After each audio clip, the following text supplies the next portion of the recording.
The heat finds your cheek before your eyes open.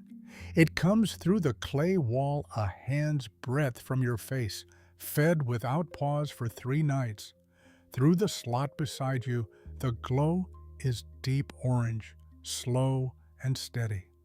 You smell yourself next. Charcoal smoke, the sour rot of swamp ore baked into your bark cloth. You have not been more than 3 meters from this wall in 72 hours. This is the master smelter on a dry season morning in Buhaya, on the western shore of Lake Victoria around the year 500.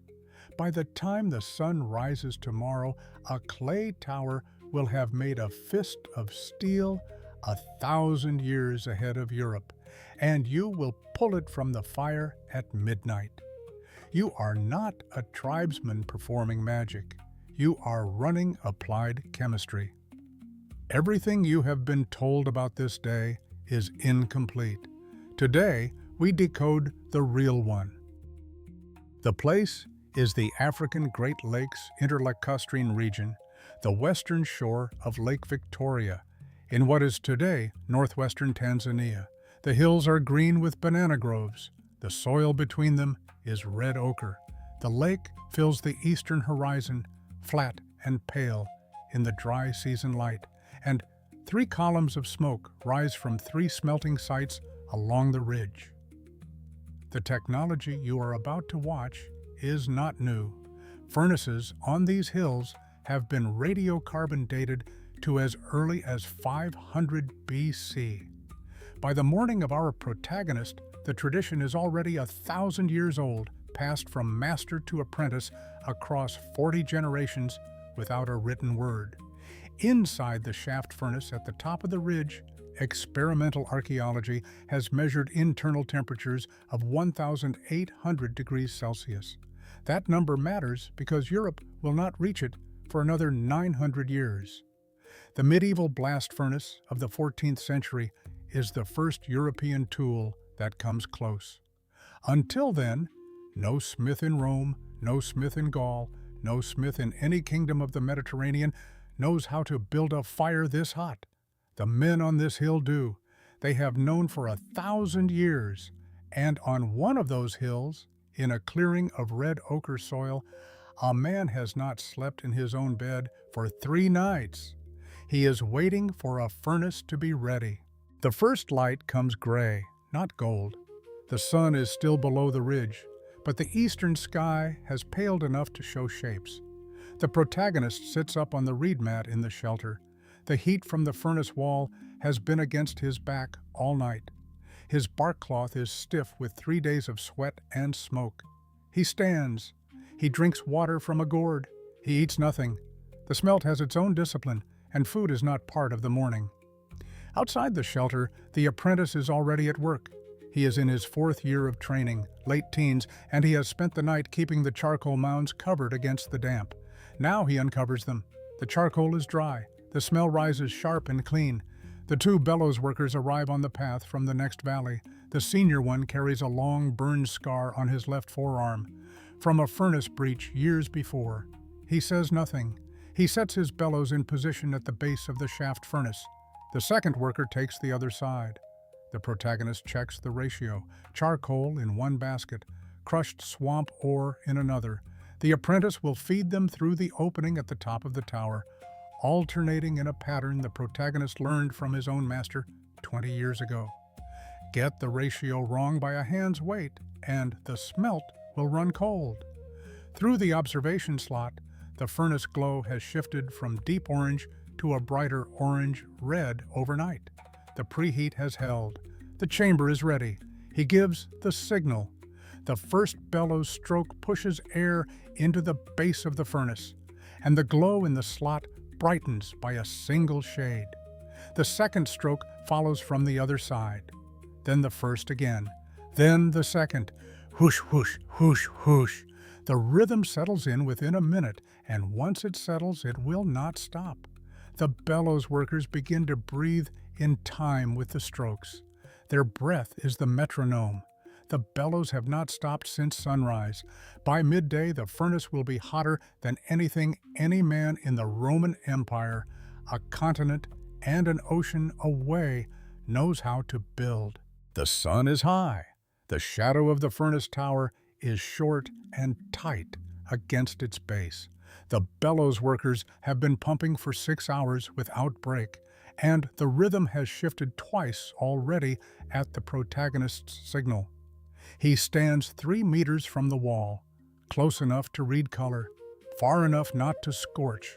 His eyes go to the observation slot every 10 seconds, then away, then back. The glow inside has climbed through the morning, straw yellow at the 8th hour, which meant the bellows were lagging.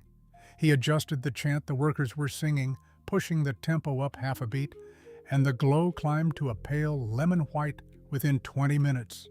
Now, at midday, the slot shows the color he wants, lemon white at the core with a thin ring of bluer light at the upper edge that tells him the air column inside is stable. The chants of the bellows workers fill the clearing. Short phrases, repeated, the syllables falling on the strokes. The senior man leads, the second man answers, the rhythm is the metronome, and the chant is the rhythm, and the protagonist conducts both by the way he holds his hand at his side, lifting 2 fingers when he wants the tempo to climb, lowering them when he wants it to hold. He has not taken his eyes off the slot for more than 10 seconds at a time since dawn.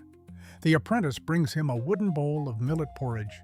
He eats it standing, 3 meters from the wall, the spoon moving on its own. Dust and ash are in the porridge. They are in his teeth. They are between his teeth and his tongue. He swallows without tasting. The senior bellows worker is sweating through his barkcloth. His left arm, with the burn scar, pumps in the same rhythm as his right. He does not look at the protagonist. He does not need to. He hears the chant change and his stroke shifts on the half beat. The color in the slot is right. The chants are right. In a few hours, the first tap will come, and if the slag does not run clean, 2 months of charcoal making are gone. You just heard those chants, the bellows workers singing in time with their strokes. Your brain probably filed it under religion. Stay with me, because in about 4 minutes, I'm going to show you what those songs actually were, and once you see it, you can't unsee it. If you're getting something out of this, hit subscribe. I'm Jack. This is Decoded by Jack. The sun has crossed its peak and started its fall. The light in the clearing has gone amber. The bellows have not stopped. The chants have not stopped. The protagonist has been on his feet for 14 hours. The slag channel sits at the base of the furnace wall, a shallow trench cut into the clay floor and packed with sand. It is sealed at the furnace end with a plug of damp clay. The first tap will breach that plug, and what comes out will tell the protagonist whether the smelt has succeeded. He picks up the iron rod. It is as long as his arm and as thick as his thumb. It is heavy enough to need both hands. It is also the lightest thing he will hold today, because the bloom that comes at midnight will weigh almost twice as much. He walks to the slag channel. The apprentice steps back. The bellows workers do not slow. Their rhythm holds. He sets the tip of the rod against the clay plug. He pushes. The plug resists for a heartbeat, then gives. For 10 seconds, no one breathes. Molten slag runs out of the breach. It is the color of the sun at sunset, a bright orange that is almost liquid stone, and it pours down the channel in a steady ribbon, the sand hissing under it. The protagonist watches the flow. He watches the color. He watches how it separates from the iron behind it. Clean. The slag is running clear of the metal. That means the reduction inside the shaft is working. The carbon is binding correctly. The iron is forming a single mass at the base of the furnace, gathering, growing, becoming the bloom. He stands over the channel with the rod in his hands and reads the flow for a full minute. The orange dims as it runs and cools. The hiss against the sand fades. The breach closes itself with hardening slag. He turns back to the observation slot. The glow is still lemon white. The smelt is alive. The slag is running clean. The bloom is forming. But the smelt is not over until the iron comes out of the furnace, and that will not happen for another 7 hours. The sun goes down behind the ridge. The light in the clearing turns red, then purple, then gone. The air cools fast. The protagonist's skin, which has been within 3 meters of an 1,800-degree wall for 18 hours, registers the night air as a shock. The bellows slow. The chants slow with them. At the protagonist's signal, the rhythm drops to a quarter of its midday tempo, then to a half of that, then stops. The clearing goes quiet for the first time since dawn. The silence has a weight. It presses against the ears. The team eats. The apprentice has brought a clay pot of stewed beans and plantain and a small clay cup of palm wine for each man. The protagonist sits on the ground beside the furnace wall, his back against the warmth, and drinks the wine slowly. It is sweetish and warm. It is the first thing he has tasted all day that is not dust. He sleeps for 2 hours on the reed mat inside the shelter. The apprentice keeps watch by the observation slot. The glow has dimmed from lemon white to a deep red, the color of cooling iron. The bloom is forming inside. At midnight, the apprentice wakes him. It is time. The team gathers at the base of the furnace. The protagonist breaks open the lower chamber with the iron rod and a wooden mallet. The clay cracks. The wall comes away in 2 large pieces. Inside, sitting on a bed of ash and slag, is the bloom. It is the size of a clenched fist. It glows dull red in the dark. Steam rises from its surface where the cool night air meets the heat still inside it.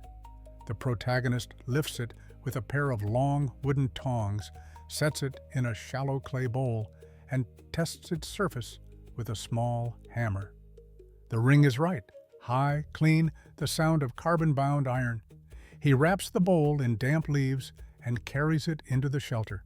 Tomorrow, he will walk home with a bloom worth 2 goats. That is the day. 24 hours, 5 men, 1 fist of iron. Now, let me tell you what that fist of iron actually was and what everything you just watched actually meant. Decoded 1. What you just saw was steel. Here is what you were probably taught, if you were taught anything about pre-colonial Africa. Sub-Saharan Africa was metallurgically backward. Whatever iron working existed was primitive. The real technology came with colonization. That is not what the evidence shows. In 1978, the journal Science published a paper by Peter Schmidt and Donald Avery. The paper documented a furnace technology in the Buhaya region of Tanzania that achieved internal temperatures of 1,800 degrees Celsius. Radiocarbon dating placed the earliest furnaces at 500 BC. The tradition ran continuously for more than 2,000 years. The output of that furnace was not iron. It was medium carbon steel. Europe will not reach 1,800 degrees Celsius until the 14th century, when the medieval blast furnace is invented. That is a gap of nearly 2,000 years. The technology did not fail. It did not die out. It was banned. Colonial law in German East Africa in 1910 made indigenous smelting illegal. The furnaces went cold. The masters died. The knowledge was lost. The fist of iron the smelter just pulled from the fire is the proof that it was real. Decoded 2. The hoe was a continental currency. Here is the next thing you were probably taught. Pre-colonial Africa was a patchwork of small, isolated economies. Villages traded with neighboring villages. Nothing more. That is also not what the evidence shows. The bloom the smelter pulled tonight will be hammered into a hoe. That hoe will not stay in Buhaya. It will travel. By 500 AD, iron hose from the African Great Lakes were circulating as standardized currency across thousands of kilometers. They were exchanged for salt from the Sahara, for gold from the Limpopo Valley, for cowrie shells from the Indian Ocean coast, for copper from the Katanga region of Central Africa. Roman glass beads from the Mediterranean reached Buhaya in the same period. The historian François-Xavier Fauvel has called this network the medieval African economy. The archaeologists Graham Kana and David Phillipson have mapped its roots. The Bantu-speaking world was not isolated. It was an integrated economic zone running on iron tools made by men like the smelter you just watched. That zone existed for 1,000 years before Europe knew it was there. Decoded 3. The songs were the software. Here is the last thing you were taught, and this one is the deepest. Traditional African metallurgy was magical. The chants, the taboos, the furnace built in the shape of a pregnant woman, all of it was religion. Superstition, pre-rational. It was not. Go back to the chants you heard in the middle of this video. The bellows workers singing in time with their strokes. The protagonist conducting the tempo by lifting 2 fingers at his side. That rhythm was not prayer. The pulse of the chant matched the optimal pulse of the bellows for the airflow pattern inside an 1,800-degree shaft furnace. Change the tempo by half a beat, and the temperature drops 100 degrees. The sexual taboos the smelter observed before the smelt? They prevented contamination of ore and charcoal by oils and residues from the human body. The shape of the furnace as a pregnant woman? It encoded the correct sequence of loading the chamber from base to crown, a craft tradition that ran a 1,800-degree process from memory, transmitted across 40 generations without a written word, needed a system that would not corrupt. Ritual was that system. The songs were the operating manual. The taboos were the safety protocol. The shape of the tower was the schematic. Colonial ethnographers heard the chant and called it superstition. What they were watching was engineering. Inside the shelter, the smelter sleeps on the reed mat. The clay bowl rests beside him on the floor. The bloom inside the bowl is wrapped in damp leaves, and the leaves still steam in the cooling night air. The bowl is warm to the touch. Outside the shelter, the furnace is dark for the first time in 4 days. The bellows lie on the ground where the workers left them. The chants are gone. The clearing holds nothing but the sound of insects and the wind moving through the banana groves on the slope below. A single ember remains inside the furnace mouth. It glows faintly through the observation slot, a small red eye in the dark wall. 1,500 years from now, his name will not exist in any record. The bloom he pulled tonight will be hammered into a hoe and traded for salt that came from a desert he will never see. The furnace will collapse, be rebuilt, collapse again. The technology will run for another 1,400 years before colonial law makes it illegal in 1910. And then it will be lost. Not because it failed, because someone decided it could not be real. The fist of steel he just made is the proof that it was. The ember in the slot dims. The slot goes dark.